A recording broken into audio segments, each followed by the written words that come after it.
Bienvenue dans cette conférence sur le triangle de Karpman. Je regarde juste, oui, que ma vue est tout bien. Je suis super contente d'être là, puis de parler de ce sujet-là. D'abord, je me présente. Je m'appelle Céline Chablot, je suis consultante en relations d'aide, animatrice d'ateliers, créatrice d'espaces sensoriels et créatifs et conférencière également.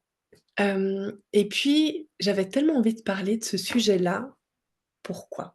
Parce que je le trouve d'une pertinence. C'est ça, il est tellement pertinent. Le triangle de Karpman, la première fois, il me semble que j'ai fait sa connaissance, c'était en 2009 quand, je suis rentrée à l'école de police. Puis à l'école de police, il y a tout un module de psychologie, puis c'est là la première fois où je l'ai vu. Puis c'est quoi? C'est un médecin, psychiatre aux États-Unis qui a démontré, en fait, des jeux de rôle dans la communication. Que ce soit, dans des situations ou entre individus. Puis les rôles, il y en a 3. Il y a victime, bourreau et sauveur. Et je me souviens que la première fois que j'ai vu ce triangle-là, j'étais là, ben, comme je le dis: «OK, d'accord, il y a 3 rôles bien distincts». OK, j'ai compris le truc et puis là, on nous dit: «Oui», puis, bah, on est amené à jouer tous ces rôles, en fait. On n'est pas forcément cantonné à un seul. Puis à l'époque, je me souviens, je m'étais dit: «Non, mais je crois pas, pas pour moi». Pas pour moi, mais par contre, je me voyais très bien dans le rôle de la sauveuse. C'était un rôle comme il me collait à la peau. Puis d'ailleurs, c'est pour ça aussi que j'étais, à l'école de police, que je m'étais engagée parce que j'avais ce truc à l'intérieur de moi de: j'ai envie de contribuer au monde, j'ai envie de sauver le monde. Non, clairement, j'ai vraiment envie de sauver le monde, puis d'être là pour les gens, puis de les aider. C'était vraiment ce qui me motivait. Alors du coup, je me voyais beaucoup dans ce rôle-là, sauveuse, et je me voyais avec, hem, c'était comme si j'étais un peu auréolée, tu sais? Parce que c'était bien d'être sauveuse. C'est je perds le mot, mais comme pour dire que, je mettais un peu sur le piédestal, tu sais? Comparé à bourreau, non, ça c'est des méchants. On n'aime pas les méchants, on aime sauver et puis, les victimes, ben, oui, les sauver, mais, moi j'en suis pas une. C'était vraiment ça. OK. Puis j'ai continué ma vie, puis je l'ai revu ce triangle-là. Ça doit faire, moins de 10 ans plus tard, je pense en 2017 comme ça quand, j'ai fait ma formation aussi, de consultante en relations d'aide. J'étais plus à la police, je venais de finir, j'ai commencé la relation d'aide, l'animation d'atelier, puis là, de nouveau, triangle de Cartman pour nous montrer les jeux de rôle. Puis j'étais toujours dans la même optique, hein. OK, oui, sauveuse, oui, je le sais, mais je valorise. Oui, c'était ça le mot que je cherchais, tu sais, je valorisais un peu cette position parce que c'était quelque chose que je trouvais, c'était bien de sauver les gens. C'est ce que je me disais. Et puis, ben, à force de m'expérimenter, je l'ai rencontré une troisième fois, ce triangle-là, et là je l'ai vu complètement différent. Et là, j'ai réalisé que oui, tous les rôles, ben, je les incarnais avec n'importe qui et puis que je naviguais de l'un à l'autre sans même m'en rendre compte et que oui, j'étais aussi bourreau et que oui, j'étais aussi victime. Puis là, ben, j'ai envie de vous partager, tu sais, comment je me suis vue, puis qu'est-ce que ça a fait à l'intérieur de moi. Donc au premier, tu sais, la sauveuse, tu sais, c'était vraiment quelque chose que j'admirais. Mais oui, tu sais, je suis là pour sauver, je suis là pour aider, c'est noble d'être là pour les gens. Sauf que, l'été passé, à force de sauver, puis d'avoir cette position-là, tu sais, face aux gens, puis ça pouvait être, face à mes clients, oui, mais ça peut être, face aux membres de la famille, tu sais, mon conjoint ou au travail, tu sais, qu'importe. j'ai remarqué que j'avais cette tendance-là à vouloir sauver, même si on m'avait pas demandé de l'aide. Et j'ai remarqué qu'à force de faire ce comportement-là, j'avais commencé à m'épuiser. Parce que dans le fond, en fait, je courais, je courais, je courais toujours pour aider, pour pallier, mais que dans le fin fond, je faisais plus attention à ce qui était juste pour moi. Et puis que derrière le rôle de la sauveuse, ce que je voyais pas, c'est que quand je réussissais ou j'avais cette illusion, tu sais, de sauver quelqu'un, ce que j'aimais, c'était sentir la reconnaissance. Puis c'est grâce à ça que je pouvais me sentir valorisée aussi. Puis ce qui m'amène à dire que dans la vie, on fait jamais rien sans pouvoir obtenir quelque chose derrière. Même si on a l'impression des fois que non. Puis là, l'exemple, c'est qu'avec mon conjoint, je travaillais avec lui, il est fromager, il avait une fromagerie. Puis pendant des années, tu sais, j'ai travaillé avec lui et puis, tu sais, je voyais qu'il fatiguait et qu'est-ce que je me disais? Je me disais: «Ah bah, tu sais, je vais être présente et puis je vais prendre sur moi». Puis je disais: «Bah, repose-toi, repose-toi, tu sais, moi je vais y aller». Puis à l'intérieur de moi, ce qui se passait, c'est qu'il commençait à je me sentais, plus, irritable, je me sentais plus frustrée, mais qu'il y avait comme quelque chose qui me disait: «Mais non, tu sais, tu es lancée et puis maintenant il faut aider, il faut y aller et puis il faut que tu l'aides». Mais je commençais à m'enfermer dans mon propre piège. Parce que d'un côté, ben oui, c'est quand je l'aidais, puis qu'il me remerciait, je me sentais valorisée, mais que de l'autre, je m'enfermais puis je commençais à plus avoir de force pour moi, pour faire ce que je voulais, pour aller vers ce qui m'animait. Mais à comprendre que si j'attendais pas de reconnaissance, jamais je me serais mis dans une position comme ça. C'est pas possible. Parce que quand on va toucher à ses limites ou quand on les touche, c'est toujours parce qu'on a couru après quelque chose d'autre, mais c'est inconscient, tu sais.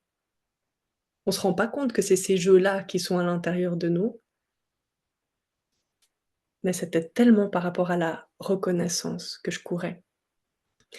Et puis ce qu'il y a, c'est quand on a aussi un côté sauveur, la plus grande peur quand on est dans ce rôle-là, c'est d'être égoïste. Et puis qu'on a envie d'aller vers les autres, on a envie de les aider et puis que si on le fait pas, tu sais, on sera quelqu'un d'égoïste. Puis l'émotion là qu'on va vivre, c'est beaucoup de culpabilité. Culpabilité, puis je suis pas une bonne personne, puis je dois être là pour les autres. Mais c'est des histoires qu'on se raconte. Parce que tous ces rôles-là, vous allez le voir, tous ces rôles-là, ils sont toujours liés à des peurs, à des films qu'on se raconte, qu'on se fait croire, mais qu'on choisit toujours d'incarner tel ou tel rôle. Puis ce qui se passe avec le rôle de sauveur, puis c'est là où je le voyais pas avant, parce que je me disais toujours: «Ah mais je suis là, puis je sauve». Et où je me suis vue, c'est si la personne en face de moi, donc une victime, tu sais, que j'ai envie de sauver, elle réagit pas comme je l'espère, tu sais, puis qu'elle est toujours, dans son schéma de victime, puis que j'arrive pas à l'aider, à force, et moi, ça va venir me toucher mon impuissance et là, qu'est-ce qui va se passer? C'est que je vais me transformer en bourreau. Exemple, j'avais une amie qui chaque fois, tu sais, elle me téléphonait, chaque fois qu'elle avait un souci, elle me téléphonait. OK. Puis une fois, je lui donne un conseil, une fois 2, une fois 3, tu sais, je veux la sauver, je veux la solutionner. Sauf que ça marche pas. Puis au bout d'un moment, c'est quoi? Je m'énerve. «Eh, si tu même pas capable de m'écouter, si tu es même pas capable de prendre en compte ce que je te dis, ça sert à rien». Et c'est là comme on peut basculer dans un autre rôle sans même s'en apercevoir. Mmh. Et puis je me faisais croire: «Bah oui, non, mais parce que je suis une bonne personne, parce que je l'aide». C'est de sa faute, hein, si elle en est toujours là et puis qu'elle réussit à rien. Si elle m'écoutait, on n'en serait pas là. mais c'est hyper subtil parce qu'à l'intérieur de moi, j'avais comme encore cette vision, ben, non, mais je suis en train de l'aider et le côté sauveur, tu sais, je peux pas tu sais, oui, j'ai été élevée, ben, en tant que femme. Est-ce qu'en tant que femme, est-ce qu'on est plus encline, tu sais, à aller là-dedans parce qu'on nous apprend à prendre soin? Peut-être ou pas. En tout cas, moi je sais que, j'ai été élevée comme ça, tu sais, à prendre soin des autres, à faire attention aux autres, à être présente et puis du coup, ça fait comme partie de moi. Tu sais, j'ai vu ma maman faire comme ça, ben, tu sais, j'ai répété en fait, les mêmes schémas et c'était fou parce qu'il y a quelques semaines de ça, je me suis rendu compte à quel point c'était ancré à l'intérieur de moi de vouloir sauver. Parce qu'il y a des années de ça, en 2011 je crois, j'ai commencé une relation avec un de mes collègues à la police et c'était une relation à l'intérieur de moi, tu sais, que je voulais pas, mais mais il y avait comme une voix à l'intérieur de moi qui me dit: «Mais tu sais Céline, il a besoin de toi. Je crois que ce serait bien que tu l'aides». Puis là, je le dis, mais sur le moment, tu sais, je le voyais pas, hein. On est d'accord? C'est avec le recul que j'ai pris conscience de ça. Puis qu'est-ce que ça m'a amené? Ça m'a amené à rentrer dans cette relation-là, puis à rester, puis à construire quelque chose, mais qui tournait uniquement dans ce triangle-là. Motivée par, tu sais, je veux le sauver. Je veux le sauver, tu sais, je veux pouvoir contribuer à sa vie, puis comme ça je me sentirai quelqu'un de bien. Mais ce qui s'est passé, c'est qu'au bout d'un moment, tu sais, ça a plus été possible. Puis alors, dans notre relation, tu sais, je le voyais comme mon bourreau. Je le voyais comme mon bourreau et puis, ben, moi je me suis transformée quoi? En victime. Puis ça, maintenant, dans les couples ou dans les relations, on entend beaucoup, les histoires, tu sais, de pervers narcissiques. Je sais pas si vous en avez, déjà entendu parler, si vous avez déjà eu affaire à des personnes qu'on dit pervers narcissiques et c'est comme ça que je voyais mon ex-conjoint. Jusqu'à que je me rende compte qu'il peut pas y avoir de bourreau s'il y a pas de victime. Puis ça, des fois, c'est un peu, ça passe pas tout le temps, mais c'est ça, il peut pas y avoir de bourreau s'il y a pas de victime et puis que moi je me c'est là que j'ai vu que oui, tu sais, j'endossais aussi ce rôle-là, mais parce que l'autre, il est méchant. L'autre, il est méchant, l'autre, il me fait subir tout ça, tu sais? Alors que moi, à la base, je voulais que le sauver, mais je tournais toujours autour de ça. Pourquoi? Parce que jamais je prenais la responsabilité de ce qui m'habitait pleinement à l'intérieur de moi. Puis ces rôles-là qu'on endosse, c'est ça, c'est à la place d'exprimer mes émotions, à la place d'affirmer ce qu'il y a à l'intérieur de moi, à la place d'affirmer mes couleurs, je vais me glisser dans un rôle, puis je vais me confondre là-dedans. Puis c'est comme ça que naissent les relations de pouvoir, les relations de manipulation.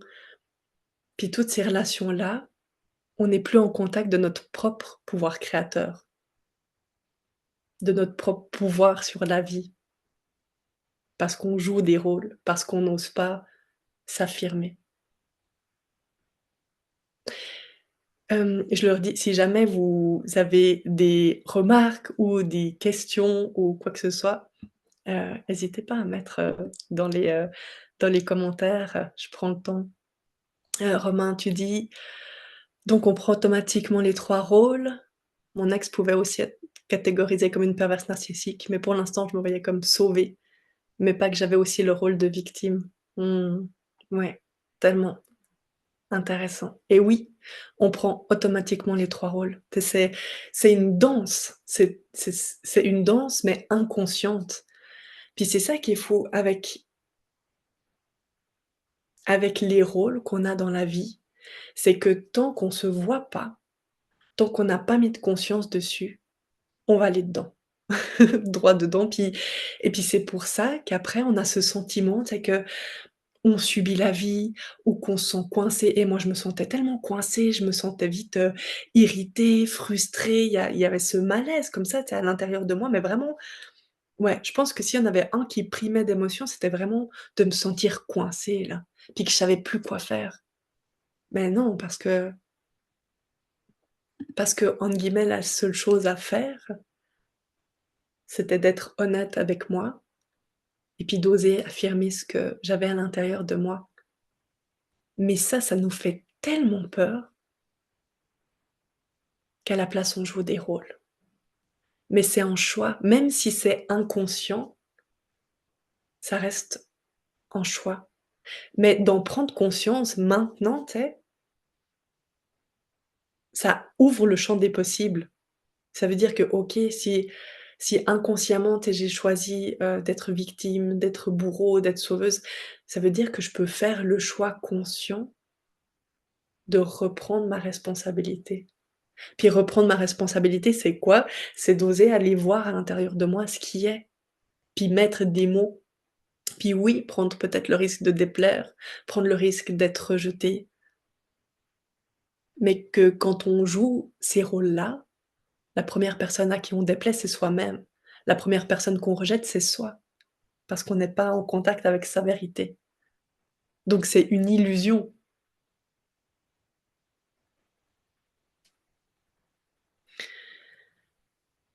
Hem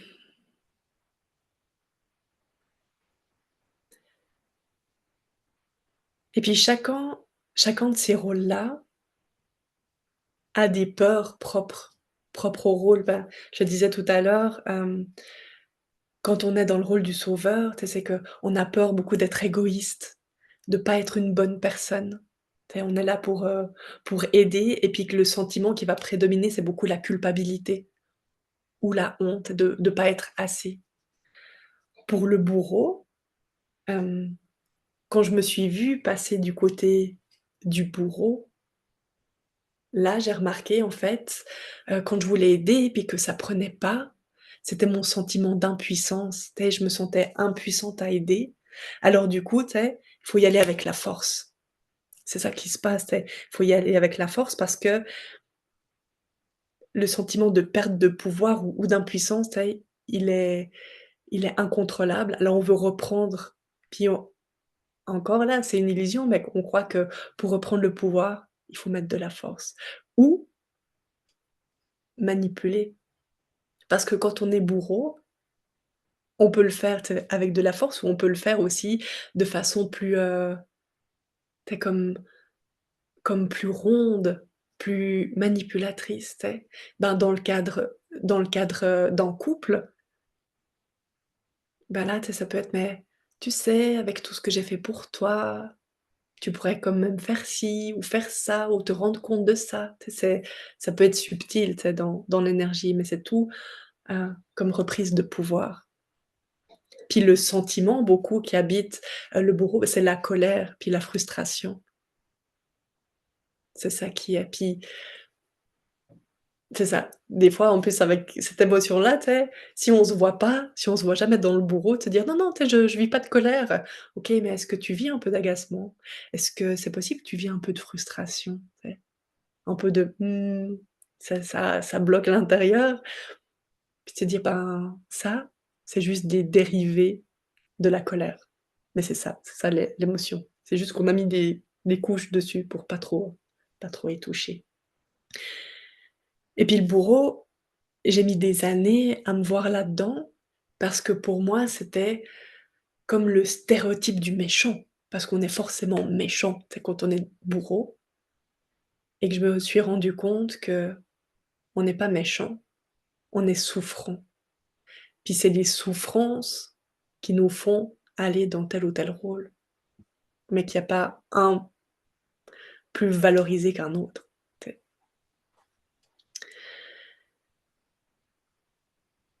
Et pour la victime, l'énergie de la victime, c'est vraiment une énergie de: «Tu sais, je suis une pauvre chose, j'ai besoin d'aide», et puis qui se plaint, qui peut blâmer les autres, puis les situations aussi, puis c'est comme jamais de sa faute. Puis pendant longtemps, tu sais, je pensais que non. Non, non, non, non, victime, tu sais, non plus. Je suis jamais là-dedans. Non. Moi, j'y vais, tu sais, je suis là pour sauver avec cette énergie-là.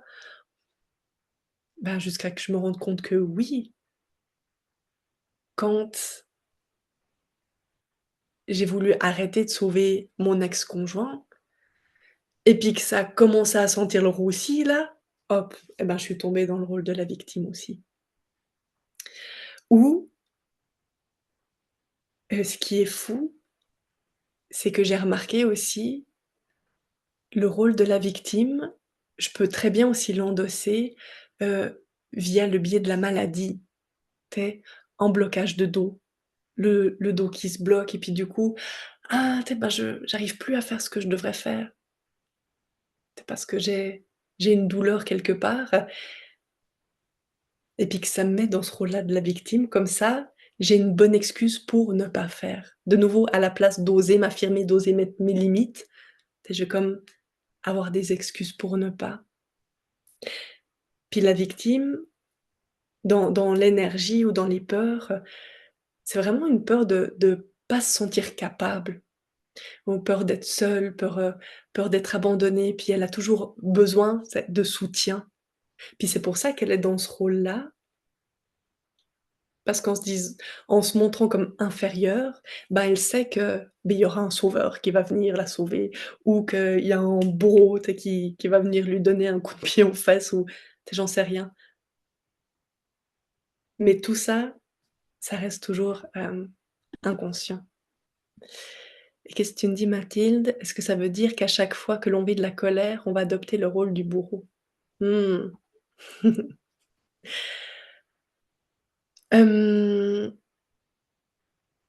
j'ai envie de dire non, pas nécessairement. Pourquoi? Parce que tout dépend comment tu vas la vivre, ta colère. Mais, il y aura cette tendance-là.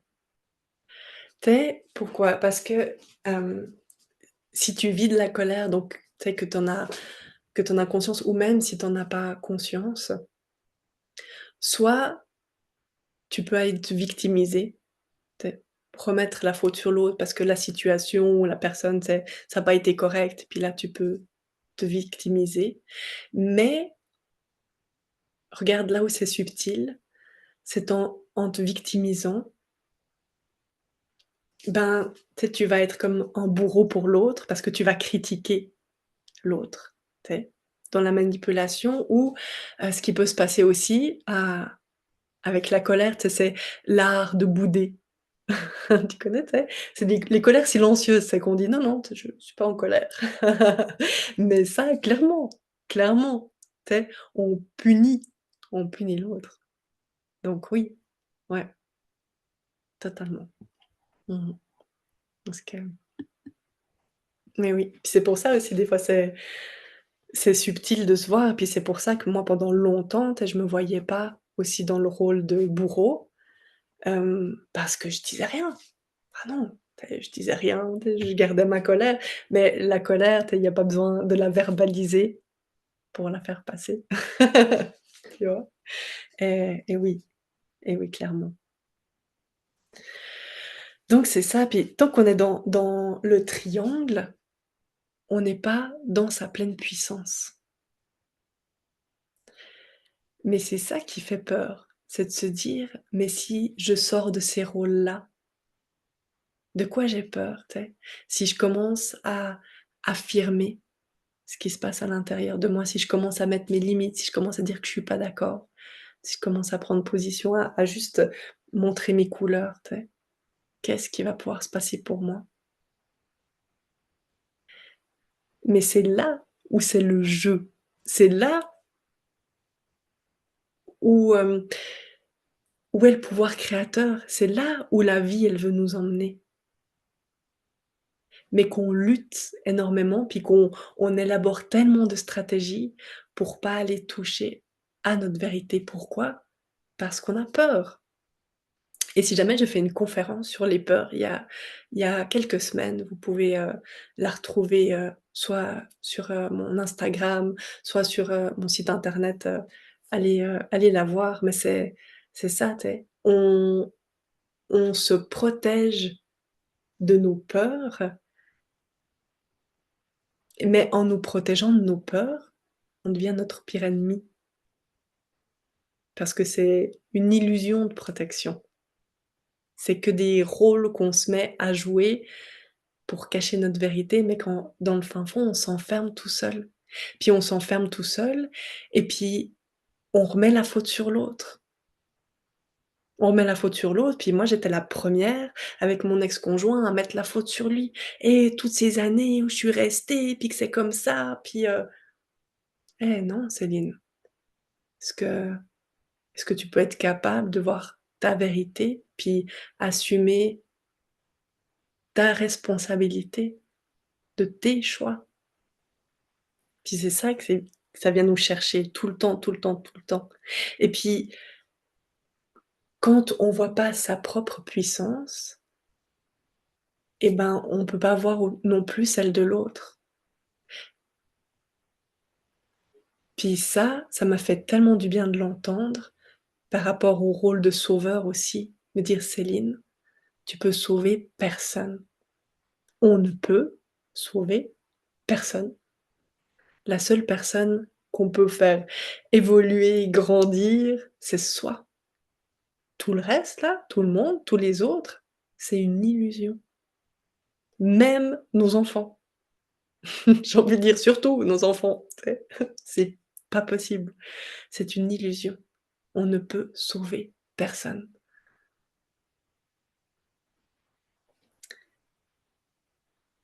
Puis revenir à soi, c'est le seul moyen de sortir, de s'extirper de ces jeux de rôle, de ce triangle-là.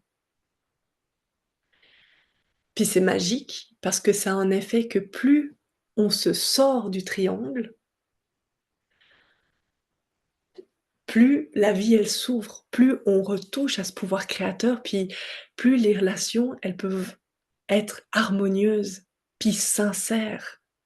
Et ça, ah! Ça fait du bien quand il y a plus de rôle à jouer, tu sais, de casquette à mettre, de qu'on peut juste être soi. Puis, je suis sûre que vous l'avez déjà expérimenté. Je pense que chaque être humain sur terre l'a déjà expérimenté, tu sais, quand on a peur de quelque chose, par exemple, peur d'aller, parler à quelqu'un.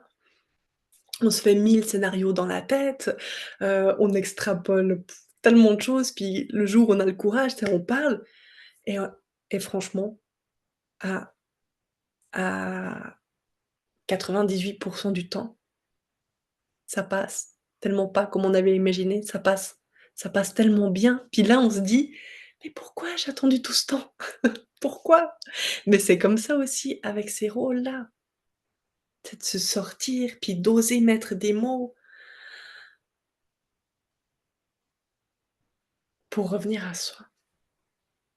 Puis il y a pas de secret. Il y a pas de secret, si ce n'est que d'oser, puis d'avoir le courage. Mais pour ça, d'abord, il faut se voir.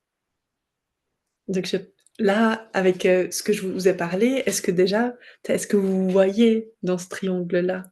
Est-ce que c'est possible qu'à des moments, vous endossiez un des rôles ou 2 ou même 3? Est-ce que c'est possible que ça arrive? Mmh. Et que, ouais, carrément, tu dis. Les 3. Ouais, puis ça fait pas de nous des mauvaises personnes.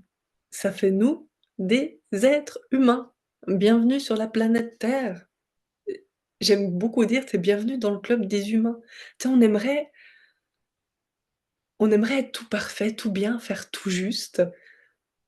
Ben, on fait comme on peut, puis on expérimente, puis c'est en expérimentant, qu'après, ben, on peut se voir et puis enlever un peu toutes les couches d'injonction puis de peur qu'on s'est mis pour, toujours se sentir plus libre de soi à soi.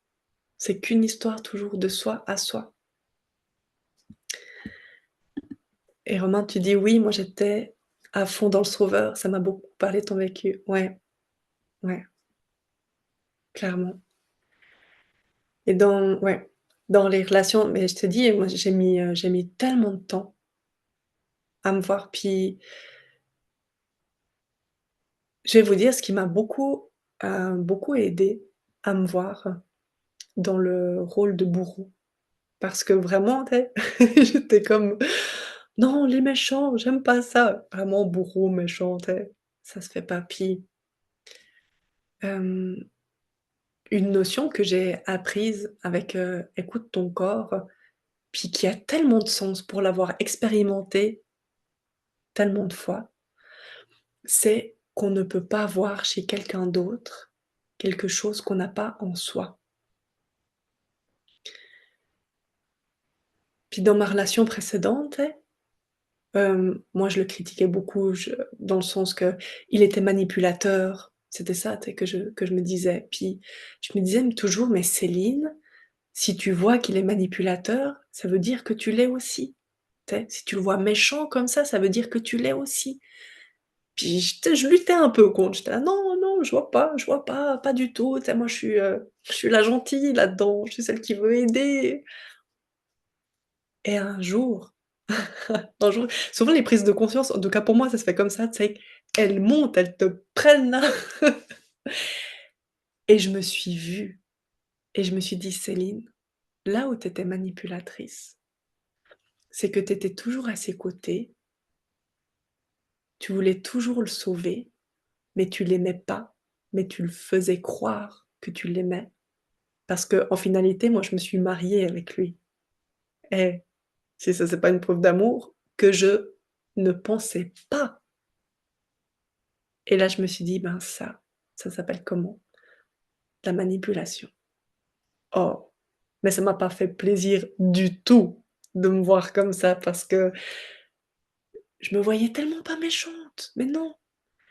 Mais c'est là où maintenant je mets de la nuance, où c'est pas qu'il y a des méchants ou qu'il y a des gentils. On est juste tous en train de composer avec nos propres souffrances. Puis jusqu'à maintenant, ce qu'on essaye, c'est de jouer des rôles, de porter des masques pour, pas trop aller toucher à ça, mais qu'on est comme tous dans le même bateau, puis qu'on essaye tant bien que mal, tu sais, de s'extirper de là, sauf que ça va jamais aboutir tant qu'on revient pas à soi, puis qu'on prend pas sa responsabilité de notre vérité intérieure. On utilise 1000 stratégies, mais il y a pas de stratégie. Il y a juste à aller voir à l'intérieur de soi ce qui se passe, puis d'être le plus honnête possible avec soi. Mathilde, est-ce que l'on peut faire un lien avec certaines émotions et certains rôles, comme par exemple bourreau, lien avec la colère, tristesse avec la ouais, ouais, tristesse avec la victime, sauveur avec la peur? Oui, oui, bien sûr, parce qu'il y a des, énergies comme ça, dans les rôles. Comme, bah, les 5 blessures de l'âme aussi, si je fais un parallèle, mais il y a toujours, tu sais, des énergies, ouais, qui vont, de pair. Exact. Comme, bah, oui, comme les émotions ou les peurs, tu vois? Les peurs seront pas les mêmes pour un sauveur, pour un bourreau. Tu vois? Le sauveur, c'est vraiment ses peurs, d'être une mauvaise personne, d'être égoïste, tandis que le bourreau, c'est vraiment beaucoup plus attrait avec, la puissance ou l'impuissance, tu sais? Le pouvoir, quelque chose comme ça. Puis, et puis la victime, ce sera beaucoup attrait avec, son incapacité ou se sentir incapable, tu vois? Dans l'énergie, ouais, exactement. Ouais, tout, ouais, c'est ça. Puis d'ailleurs, c'est ça, observez-vous, pas c'est vraiment ça, ça peut paraître, des fois ça peut paraître embêtant, mais il y a pas meilleur il y a pas meilleur, sujet que soi-même, tu sais? puis de s'observer, puis s'observer pas pour, se dire qu'on fait faux. Non, tu juste pour, hem, avoir conscience de comment on agit.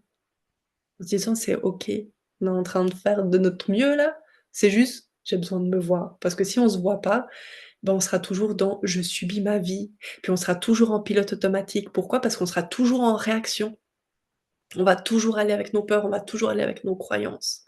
Puis que ce qui fait qu'on va toujours répéter les mêmes schémas. Puis si on les casse pas, ces schémas-là, ils vont nous revenir. C'est pour ça que dans la vie, des fois, on finit avec une relation, hein, qu'on a jugée toxique et là, qu'est-ce qu'elle nous ramène la vie? Un autre! Tu sais, c'est comme où tu sais, ou au travail, tu sais, ça a pas été pour, telle ou telle affaire, OK, on quitte le travail, on retrouve une place, ça a l'air bien jusqu'à qu'il y ait la même problématique. Donc tu sais, il y a les autres il y a d'autres visages, d'autres prénoms comme mais le fond, il est toujours le même. C'est parce qu'on n'a toujours pas osé aller voir l'intérieur de nous et puis que la vie est joueuse et tant que tu prends pas ta responsabilité, elle va te montrer que tu la prends pas. C'est un choix. C'est un choix, mais se dire: «Bah, qu'est-ce que j'ai envie pour moi? Qu'est-ce que j'ai envie, de créer?» Romain, tu dis donc en finalité pour sortir du triangle, c'est de prendre sa responsabilité. Oui, on parle beaucoup d'égoïsme, mais l'égoïsme, c'est pas de penser qu'on peut sauver quelqu'un d'autre que soi-même. Attends, je prends une goutte. Donc tu dis: «Est-ce que être égoïste, c'est de penser qu'on peut sauver quelqu'un d'autre que soi-même?» C'est quelque chose comme ça? Il y a une phrase que j'aime beaucoup sur l'égoïsme, parce que dans notre mental, dans la façon dont on l'a appris, tu sais, être égoïste, c'est penser qu'à soi. C'est comme ça, en tout cas, c'est comme ça que je l'ai appris. Chaque fois que j'en parle, les gens me disent: «Oui, c'est comme ça aussi que je l'ai appris». Puis là, je vais vous donner une autre définition. Puis cette définition-là, moi, je l'ai apprise à l'école Écoute ton corps.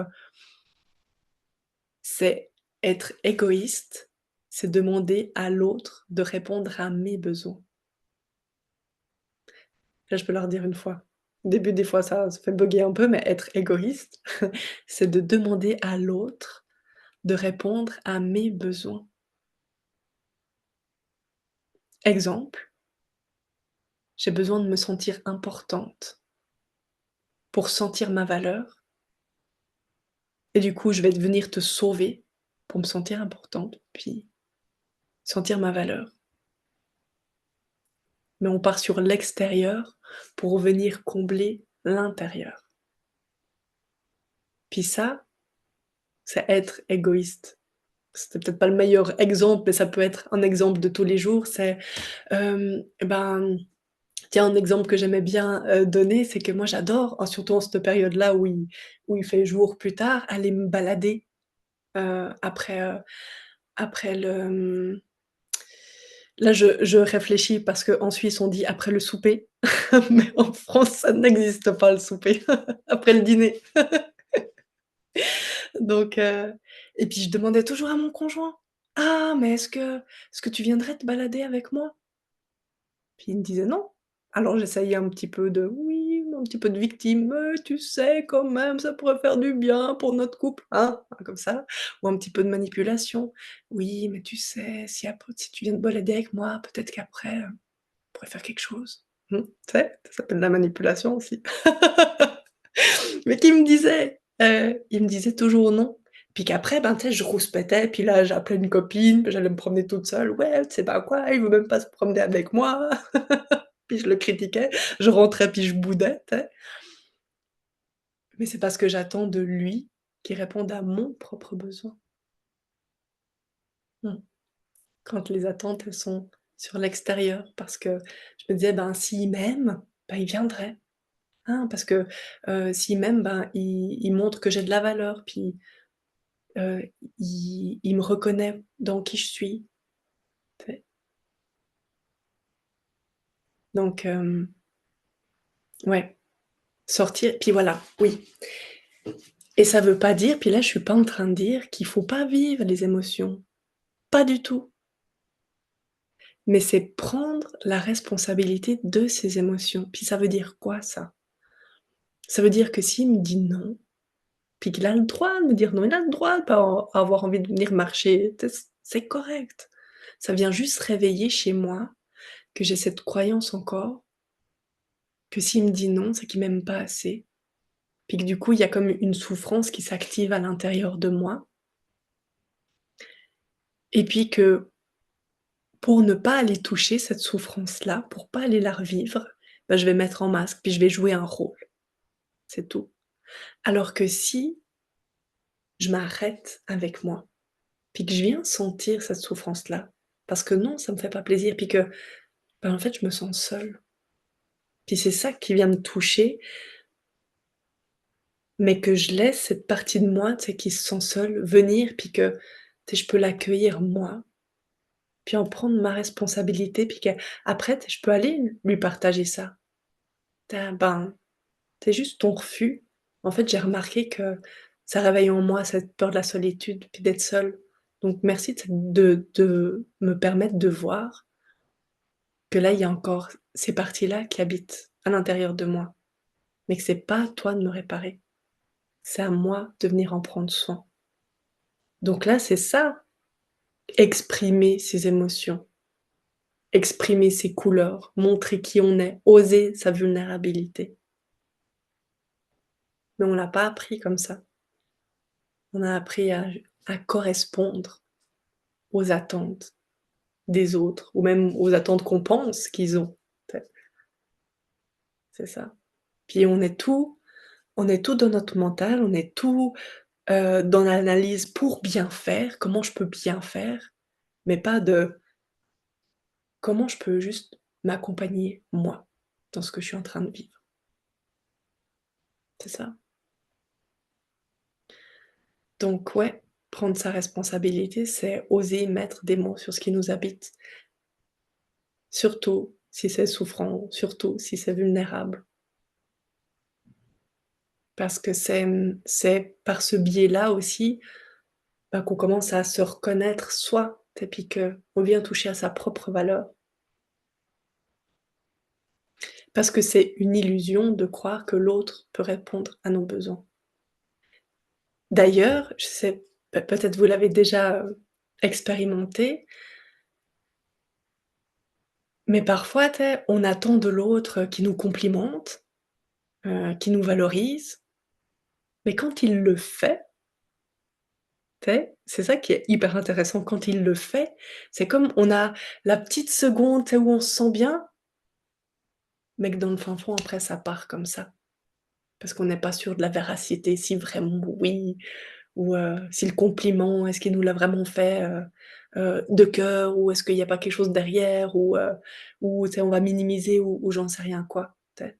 Ça montre bien que l'extérieur, tu sais, il peut tenter de nous combler, mais ça marche pas. On peut se combler que soi-même. Mmh. Donc c'est ça, prendre sa responsabilité, puis sortir de l'illusion. Mmh. Sortir de l'illusion. Donc un beau et vaste programme, mais je sais qu'en tant qu'humain, ça fout les boules, ça fout les boules. Bah oui, tu sais, c'est pas pour rien, tu sais, si moi j'ai été jusqu'au mariage, tu sais, avec quelqu'un où je me disais: «Mais non, mais qu'est-ce que tu fais?» et mais c'est parce que j'avais tellement de couches de peur derrière.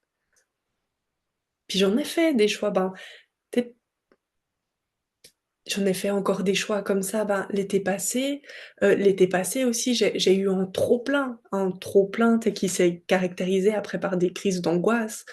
Beaucoup d'anxiété, beaucoup de peur, mais pourquoi? Parce que de nouveau, j'avais été au-delà de mes limites, mais c'est comme ça que j'apprends. En dépassant, en allant au-delà, en étant stoppée, quand je peux plus, ben, c'est comme ça que j'apprends, puis que c'est OK. C'est pas un concours de perfection la vie, c'est juste, expérimenter puis faire de son mieux. Puis moi, je le sais que, à chaque fois que je me sors de l'illusion, à chaque fois que je sors du triangle, à chaque fois que je reprends ma responsabilité, ce que je ressens à l'intérieur de moi, c'est tellement bon, c'est tellement savoureux que je sais que je veux toujours y retourner. Parce qu'il y a une connexion, tu sais, à une foi immense, à une puissance aussi que tout est possible. Tout est possible et puis tout part de moi. Et puis je trouve qu'il y a un côté, galvanisant à ça, aussi. Puis la curiosité de se dire, ben, tu jusqu'où on peut aller si on se réaligne toujours avec sa propre vérité et puis qu'on ose la partager. Ouais, c'est, heu, c'est le challenge de toute une vie. Ouais, en tout cas, c'est comme ça que je le vois. Donc voilà pour le beau triangle de Karpman. Mais comme je disais, oui, il m'a fallu des années et des années pour, ben, plus le comprendre avec la tête, tu sais, de voir les rôles, OK, mais vraiment pour que ça me descende ici, puis de me voir pleinement dedans. Puis encore maintenant, tu sais, il y a plein de fois, il y a je pense que chaque jour, on a tellement l'occasion de glisser aisément dedans, hem, mais juste, ouais, de se voir, waouh, ouais, c'est déjà un sacré pas. Voilà, hem, si vous avez des questions encore, remarques ou si vous regardez, la conférence en replay puis que vous avez des questions, hésitez pas, venez, rejoignez-moi sur, Instagram. C'est là où c'est le plus facile pour moi pour, répondre à toutes les questions. Mais après si vous voulez aller visiter mon site internet, passer par ce biais-là, c'est OK aussi. Ouais, je trouve aussi que quand on partage, comme on se voit, c'est comme un pas de plus parce que ça reste plus juste des formes pensées, tu sais? OK, on a partagé ce qu'on a vu, ça le met dans la matière, puis on avance encore plus, avec. Donc, venez me partager: «Ah, je me suis vue comme bourreau. Ah, je me suis vue comme sauveuse», puis voir est-ce que vous aussi, il y avait, un côté, tu sais, plus, glorifié qu'un autre? Est-ce que, tu sais, le sauveur comme moi, c'était plus: «Ah, ah, c'est beau», puis bourreau, non, tu sais, on n'aime pas, puis de voir comment ça fait quand on se voit, dans un rôle ou l'autre, quoi. Ouais. Tellement intéressant. Puis de se rappeler que de toute façon, c'est de l'illusion. Rien qui est vrai. Rien du tout. À part l'expérimentation qu'on vit. Ah, merci, merci d'avoir, été là. Merci, ben, pour, ceux qui regardent, cette conférence en replay. Tous les lundis, j'en offre une. La semaine prochaine, ce sera sous le beau sujet de la culpabilité. Ça va être bon aussi, c'est un bon prolongement, pour parler, côté sauveur, de l'égoïsme et ouais, la culpabilité, d'où ça vient. Donc sur ce, je vais arrêter, hem, l'enregistrement ici.